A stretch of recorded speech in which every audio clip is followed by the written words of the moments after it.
बिस्मिल्लाहिर्रहमानिर्रहीम। अस्सलाम वालेकुम। टाकर 7 के साथ मैं हूं एतजाज़ नकी और मेरे साथ मौजूद हैं सज्जाद तरीन साहब। नाज़रीन, आज के प्रोग्राम में हम गुफ्तगू करेंगे कि मुश्तरका इजलास हुआ, जॉइंट सेशन हुआ आज दोनों ऐवानों का, कौमी असम्बली और सेनेट का, और उसमें जो वक्फ इमलाक बिल है 2020, एक तो उसकी मंजूरी दी गई है, इसके साथ साथ इंसदाद मनी लॉन्ड्रिंग बिल की भी मंजूरी दी गई है। इस हवाले से बड़ा शोर शराबा हुआ है, अपोजिशन ने बड़ी सख्त मुखालफत की है, मुख्तलिफ तरामीम के हवाले से जो अपोजिशन ने पेश की थी वो कबूल नहीं की गई थी, इस पर ख़ासा शोर शराबा हुआ और उसके बाद अपोजिशन ने आज के सेशन से वॉकआउट किया है, मगर ये बिल जो हैं ये मंजूर कर लिए गए। याद रहे कि वक्फ इमलाक बिल और बिलखसूस इंसदाद मनी लॉन्ड्रिंग बिल जो है इसको लिंक किया जा रहा है FATF के साथ, और FATF जैसा कि आप जानते हैं कि फाइनेंशियल एक्शन टास्क फोर्स, जिसमें पाकिस्तान इस वक्त ग्रे लिस्ट में है और उसका आइंदा माह में इजलास होना है। इस वक्त भी उनका जायज़ा इजलास हो रहा है, जिसमें पाकिस्तान ने अपने कुछ कारकर्दगी के हवाले से उनको मुतमईन करने की कोशिश की थी। उन्होंने 27 मुतालबात किए थे FATF की जानिब से, जिसमें से 13 पर अमल किया गया है। और इस वक्त ये मनी लॉन्ड्रिंग बिल जो हुकूमत का मौक़िफ़ है कि अगर ये मंजूर हो जाता है तो हम ग्रे लिस्ट से बाहर निकलने में कामयाब हो जाएंगे। एक तो इस हवाले से बात करेंगे, और इसके अलावा आज BRT के हवाले से भी बड़ा अहम मौजू है, उसकी सर्विस को आर्जी तौर पर मुअत्तल कर दी गई, उसकी क्या वजूहात है उसकी भी बात करेंगे। सज्जाद तरीन साहब, सबसे पहले तो आपके इल्म में है फाइनेंशियल एक्शन टास्क फोर्स, जिसका ताल्लुक दहशतगर्दों की माली मुआवनत से है और उस पर वो नज़र रखती है, उस पर वो किया जाता है। पाकिस्तान को ग्रे लिस्ट में डाला गया है और पाकिस्तान से मुतालबात किए जा रहे हैं। इंसदाद मनी लॉन्ड्रिंग बिल ज़ाहिर है हुकूमत ला रही है और वो उनकी डिमांड है, और उसके नतीजे में हम अगर निकल जाते हैं ग्रे लिस्ट से तो हमारे लिए फ़ायदा है। ज़ाहिर है ब्लैक लिस्ट में चले जाते हैं तो इक़्तिसादी पाबंदियाँ लगेगी। तो क्या वजह है, अपोजिशन को क्या इसमें मसाइल हैं कि वो इसकी सख्त मुखालफत कर रही है?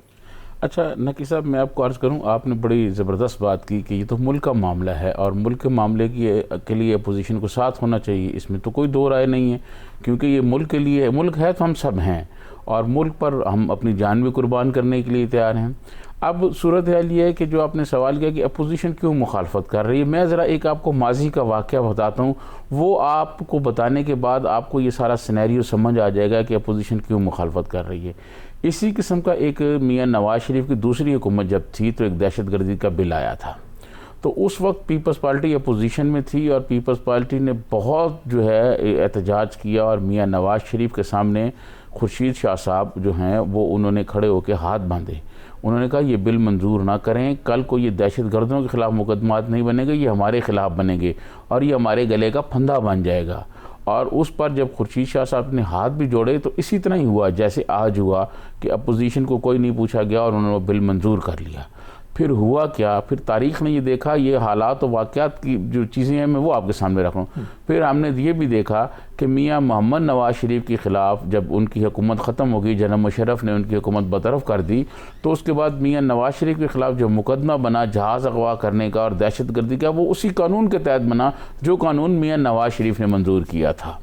ठीक है जी, जब ऐसे कवानीन मंजूर होती हैं तो वो जो ये इख्तलाफ कर रहे होते हैं या खदशात का इजहार कर रहे होते हैं, अपोजिशन को ये खदशात हैं कि ये जो बिल हुकूमत मंजूर कर रही है FATF के नाम पर, इसमें से कुछ चीज़ें ऐसी शिक में डाल रही है जो FATF ने नहीं कही, बल्कि FATF के ममालिक जो हैं उनमें भी ये कवानीन नहीं हैं। मेरी आज बहुत सारी जो है वो जो माहिर कानून लोग हैं जो बैनुल-अक़वामी कवानीन पर नज़र रखते हैं, उनसे मेरी बात हुई तो उन्होंने कहा कि FATF में कुछ ऐसी शिकें शामिल कर दी गई हैं FATF के नाम पर जो ख़ुद उनके ममालिक में भी इतनी सख्ती नहीं है। तो ये जो ख़तरा महसूस किया जा रहा है वो ये किया जा रहा है कि ऐसा ना हो कि कल को जो मौजूदा अपोजिशन है, आपको पता है जाली अकाउंट्स का केस चल रहा है और बहुत सारे केस चल रहे हैं, तो उस तरफ लिंक करके उनके खिलाफ मुकदमात ना बन जाएं। ठीक है, ये वो वजह है जिसकी वजह से अपोजिशन खौफजदा है। अच्छा चले इसी हवाले से बात कर लेते हैं। हमारे साथ लाइन पर मौजूद है नायब अमीर जमात इस्लामी लियाकत बलोच साहब। बहुत शुक्रिया लियाकत बलोच साहब वक्त देने का। सर, आज आपके इल्म में है कि एक तो वक्फ इमलाक बिल 2020 मंजूर हुआ है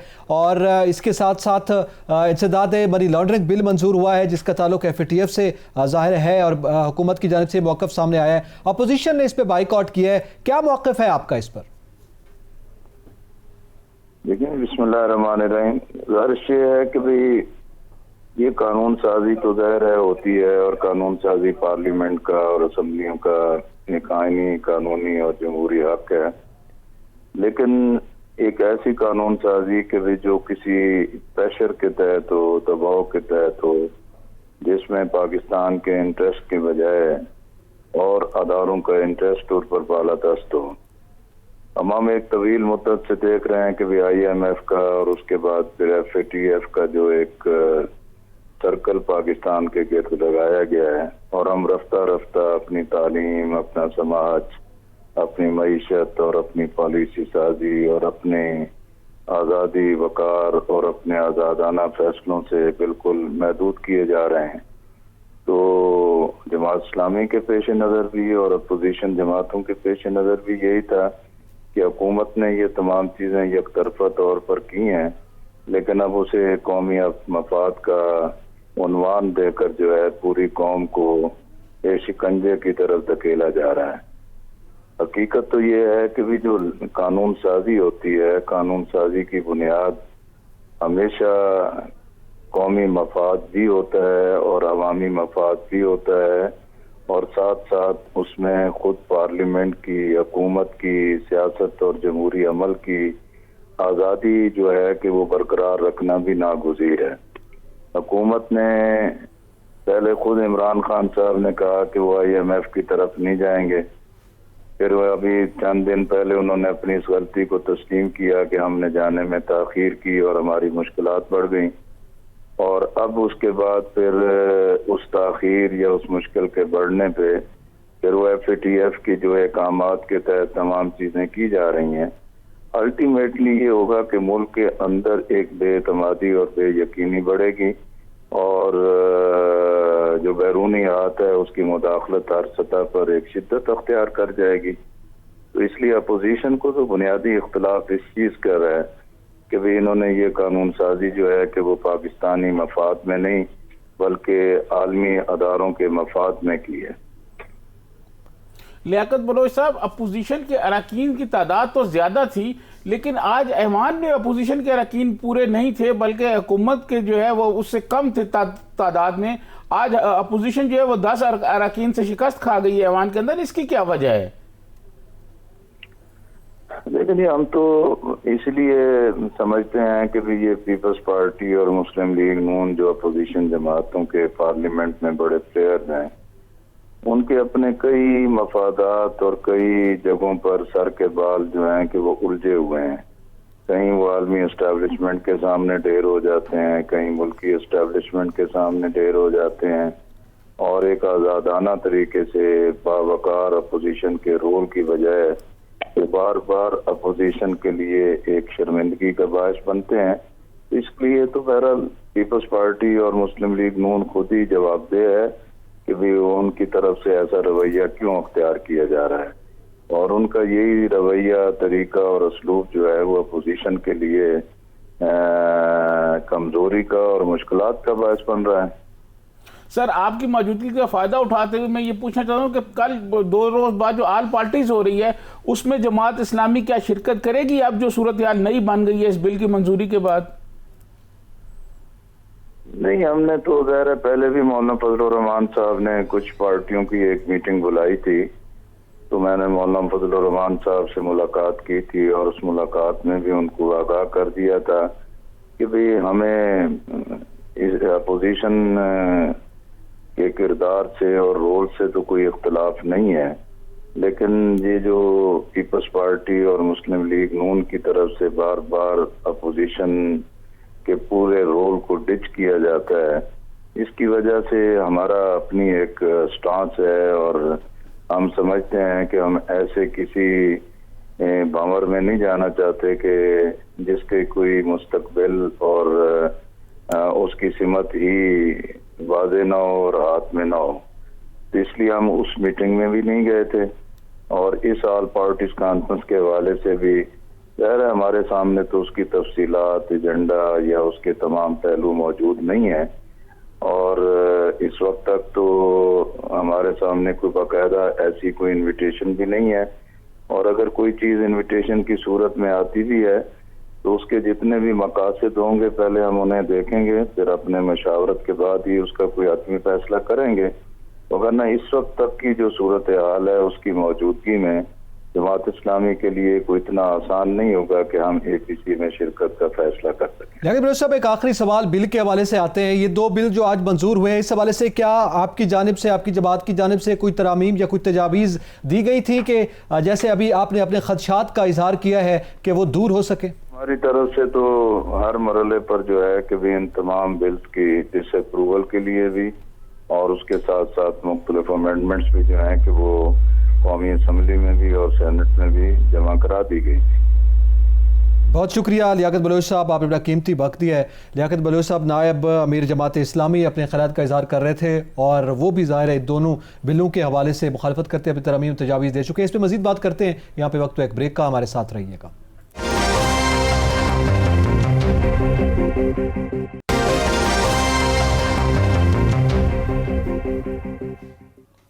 वेलकम बैक नाजरीन, बात कर रहे हैं आज पार्लियामेंट का मुश्तरका इजलास हुआ जिसमें 2 बड़े अहम बिल जो है वो मंजूर किए गए हैं। उस हवाले से हम गुफ्तगू कर रहे हैं। सजाद तरीन साहब, अभी हमारी जमात इस्लामी के नायब अमीर जनाब लियाकत बलोच साहब से भी बात हो रही थी। ज़ाहिर है वो सब ने अपनी अपनी तरामीम दी, तजावीज़ दी, लेकिन ये बड़ी अजीब सूरत हाल है। हमने देखा, अभी आपने ये सवाल भी पुट किया कि सेनेट में ये बिल मुस्तरद हुआ, फिर इसका जॉइंट सेशन बुलाया गया, हुकूमत ने तरीक़ाकार निकाला कि वो जैसे पहले भी हुआ है तो ये बिल मंजूर करवा लिए गए हैं। अब ज़ाहिर है 10 अरकान उनके जो कम उसमें हुए हैं, तो इससे मतलब ज़्यादा थे अपोजिशन के। जब हम गिनते हैं उसमें चंद एक सीटें मेरे ख्याल में इसहाक डार साहब ने हल्फ नहीं उठाया और कुछ गैर हाजिर थे, वो उनकी वजूहात थी। लेकिन बाज़ दफ़ा ये होता है कि ऐसी सूरत हाल में चूँकि खुफिया राय शुमारी थी नहीं, सामने राय शुमारी होनी थी, क्या कुछ बैकएंड पे भी मामलात हो सकते हैं? देखिए, मैं आपको अर्ज़ करूं, बात यह है जो खुफिया राय शुमारी की आपने बात की, वो तो होता है सेनेट के इलेक्शंस में। जिस तरह आपने देखा कि जब खड़े हुए तो 64 लोग थे और जब वोट डाले तो 15 लोगों ने वोट नहीं दिए और वोट कम हो गए। तो उस पर भी अगर मुझे पता है कि वो अपोजिशन के किस किस लोगों ने वोट नहीं दिए, तो यकीनन अपोजिशन की जो बड़ी पार्टियां उनके लीडर्स को भी पता होगा, उनकी कुछ मजबूरियां होंगी जिसकी वजह से वो उनका नाम नहीं बता रहे। अब ये जो आपने बात की, देखें बात सेनेट में जो है इनकी अक्सरियत है अपोजिशन की, और अपोजिशन ने वो बिल मुस्तरद किया। आपको याद होगा जब फ़रतुल्लाह बाबर साहब पिछले 2 हफ्ते पहले हमारे साथ जब प्रोग्राम में थे, तो मैंने उनको ये सवाल भी पूछा था कि जी अगर आपने सेनेट से मुस्तरद कर दिया, लेकिन सेनेट कमेटी के चेयरमैन जो हैं वो तो रहमान मलिक साहब हैं जिस कमेटी में ये बिल पास हुआ था। और मैं समझता हूँ कि अपोजिशन के कुछ लोग जो हैं वो मेरे ख़्याल में मैनेज किए गए हैं और उनसे कोई बातचीत हुई है, पसे पर्दा कुछ चीज़ें तय हुई हैं और उसकी वजह से वो नहीं आए। मैं आपको अर्ज़ करूं कि ये कोई 11 के करीब लोग थे मेरे ख़्याल में जो हुकूमत से ज़्यादा थे, जो ज़्यादा शुमार सामने आ रहे हैं। हासिल बज़ंजो साहब का इंतकाल हो गया तो 10 लोग अपोजिशन के ज़्यादा थे और उसमें अपोजिशन के लोग जो हैं वो कम हो गए हैं और हुकूमत के लोग ज़्यादा हो गए हैं। तो मैं ये समझता हूँ कि बहुत सारे लोग जो हुकूमत के अपोजिशन के नहीं आए, ये अपोजिशन के लिए खुद एक मैसेज है कि कौन से वो अवामी हकूक़ की बात कर रहे हैं और कौन सी वो बात कर रहे हैं कि जी हुकूमत ये गलत कर रही है और वो कर रही है। ये जो बिल मंजूर किया इस पर अपोजिशन वाले बड़ी लंबी लंबी बातें करते हैं। क्या उनके अरकान जो हैं जब वो अपने अरकान को एक डिसिप्लिन में नहीं ला सकते, वो उन पर आमादा नहीं होते, वो उनका मौक़िफ़ नहीं तस्लीम करते, तो बाकी फिर हुकूमत और बाकी लोगों से क्या गिला करना चाहिए। मैं समझता हूँ कि अपोजिशन को बहुत बड़ी आज नाकामी हुई है, वो अपने अरकान नहीं ला सकते। अगर मुश्तरका भी देखा जाए तो इनके अरकान ज़्यादा बनते हैं जी, 10 लोग इनके ज़्यादा बनते हैं मुश्तरका में, 10 लोग इनके ज़्यादा बनते हैं क्यों 11 हैं और बज़ंजो साहब का इंतकाल हो गया है तो 10 लोग इनके ज़्यादा थे। 2 और भी इंतकाल हुए हैं, 2 सीटें खाली भी हैं जी। सैयद खुर्शीद शाह साहब अंदर हैं, आसफ अली जरदारी साहब आए नहीं हैं, इसी तरह और बहुत सारे लोग अपोजिशन के नहीं आए। तो वो नहीं आए तो उसकी कोई सादा वजह तो नहीं है ना कि नहीं आए जी कोई बीमार हो गए, ये सारी चीज़ें पता थी। देखें अगर ये बिल पास कराना इतना आसान होता तो हुकूमत तो काफ़ी दिनों से लगी हुई है, काफ़ी अरसे से लगी हुई है, जो अपोजिशन से बातचीत भी हो रही थी और वो कहा भी जा रहा था कि जी हम मुश्तरका इजलास बुला के उसमें मंजूर करा लेंगे, लेकिन वो मुश्तरका इजलास बुला नहीं रही थी। हुकूमत को ये पता था कि अगर मुश्तरका इजलास बुलाया तो अपोजिशन के लोग ज़्यादा होंगे, लेकिन पसे पर्दा चीज़ें तय हुई हैं, पसे पर्दा लोगों से बातचीत की गई है और वो लोग आज बिल्कुल हस्बे वादा ऐवान में नहीं आए और अपोजिशन को इस पर नाकामी हुई है। अच्छा, अब यहाँ पे ये सवाल है कि अपोजिशन जो है वो इसके हक में नहीं थी। मुश्तरका इजलास जब बुलाया जाता है तो कौमी मफाद के लिए मुश्तरका तौर पर कुछ कानून साजी की जाती है। मुश्तरका का लफ्ज़ जो है वो ऐसे ही इस्तेमाल होगा ना कि पूरी कौम जो है उसमें उसको एंडोर्स कर रही है। اپوزیشن نہیں کر رہی 190-10 کا فرق ہے اور پھر اس کے بعد بائیک آؤٹ کرتی ہے تو یہ تو حکومت نے پھر اس کا مطلب ہے یہ بل منظور کیا ہے وہ ٹیکنیکلی جس طرح سے بھی کیا ہے دیکھیں میں آپ کو مشترکہ تو جو آپ نے مشترکہ کا لفظ کہا مشترکہ اس لیے کہا جاتا ہے کہ دونوں جو ایوان ہوتے ہیں وہ ایک جگہ جمع ہو جاتے ہیں. اب ایک وہ ایوان آیا جو مسترد کر چکا ہے جی اور ایک وہ ہے جو پاس کر چکا ہے. تو میں آپ کو عرض کروں نا اس کی آئین میں اجازت ہے کہ یہ جو کچھ ہوا ہے یہ آئین کے مطابق ہوا ہے یہ نہیں ہے. اور دوسری بات آج ایک اور بات میں سمجھتا ہوں نقی صاحب جو آپ کو دیکھنی ہوگی ایوان میں آج جو بل ہے وہ وزیر قانون نے پیش نہیں کیے. فروغ اپنا کیا نام ہے فروغ نسیم صاحب جو ہیں وہ پیچھے بیٹھے ہوئے تھے اور ڈاکٹر بابر امان جو ہیں وہ آئے. اس کی وجہ کیا تھی؟ اس کی وجہ یہ ہے کہ ڈاکٹر بابر امان آئینی اور قانونی امور کے بہت ماہر ہیں. وہ چیزوں کو بہت بہتر طرح سمجھتے ہیں اور ان کو یہ پتہ تھا کہ آج ہاؤس میں کس طرح کا ہنگامہ ہوگا وہ آپ نے دیکھ لیا اور اپوزیشن جو ہے وہ بڑی اگریسو ہوگی. اس فروغ نسیم صاحب جو ہیں وہ اپوزیشن کا اس طرح جواب نہیں دے سکتے تھے اس طرح سامنا نہیں کر سکتے تھے. اس لیے ڈاکٹر بابر امان کو کہا گیا اور ڈاکٹر بابر امان صاحب کو یہ ذمہ داری دی اور انہوں نے بہت میں سمجھتا ہوں بہت بہتر انداز میں بہت خوبصورت انداز میں اپنی ذمہ داری نبھائی. اور اس پر جب کوسچن اٹھایا رضا ربانی صاحب نے کہ جی وہ ایڈوائزر ہیں اور وہ نہیں یہ بل پیش کر سکتے وہ صرف بیٹھ سکتے ہیں تو اس کے جواب میں پھر فروغ نسیم صاحب نے جواب دیا کہ نہیں جو ایڈوائزر ہیں وہ بالکل پرائم منسٹر کے پاس یہ اختیار ہے کہ وہ کسی کو بھی ایڈوائزر بنا سکیں اور ایڈوائزر جو ہے وہ بل کوئی بھی پیش کر سکتا ہے ووٹنگ میں حصہ نہیں لے سکتا. اب اس پہ دیکھیں ٹیکنیکلی میرے خیال میں یہ جو رضا ربانی صاحب نے یہ اعتراض اٹھایا اس سے پہلے یہ شاہ محمود قریشی صاحب نے کہا کہ وہ بلاول اور شہباز شریف صاحب گفتگو کرنا چاہتے تھے گو کہ اسپیکر نے ان کو اجازت دی رولز کے مطابق اس کا یہ کہنا تھا. تو یہ ایک سوال ہے کہ وہ کہتے ہیں جب آپ نے کوئی ترامیم تجویز نہیں کی ہوئی اس میں آپ نے کوئی انپٹ نہیں دیا ہوا تو آپ گفتگو بھی نہیں کر سکتے قانونی طور پر. تو ٹیکنیکلی اس پر آپ کیا سمجھتے ہیں؟ دیکھیں میں سمجھتا ہوں ایسا نہیں ہوتا. مجھے بہت زمانہ ہو گیا قومی اسمبلی کور کرتے ہوئے میں دونوں ایوان کور کرتا رہا ہوں. ایسا نہیں ہوتا جو اپوزیشن ایک تو اپوزیشن لیڈر کو یہ رائٹ ہے کہ وہ کسی بھی وقت کھڑا ہو جائے وہ اشارہ کرے کھڑا ہونے کا بات کرنے کا اسپیکر اس کو یہ روایت رہی ہے پارلیمان کی اسی وقت اس کو موقع دیا جاتا ہے وہ بات کرتا ہے. یہ ایسی کوئی بات نہیں ہے. قائد ایوان کے پاس بھی سہولت ہے اور اس طرح اپوزیشن لیڈر کے پاس بھی ہے. یہ ٹاکٹ 7 سے اعتزاز نکیر سجاد ترین کو اجازت دیجیے. اللہ حافظ.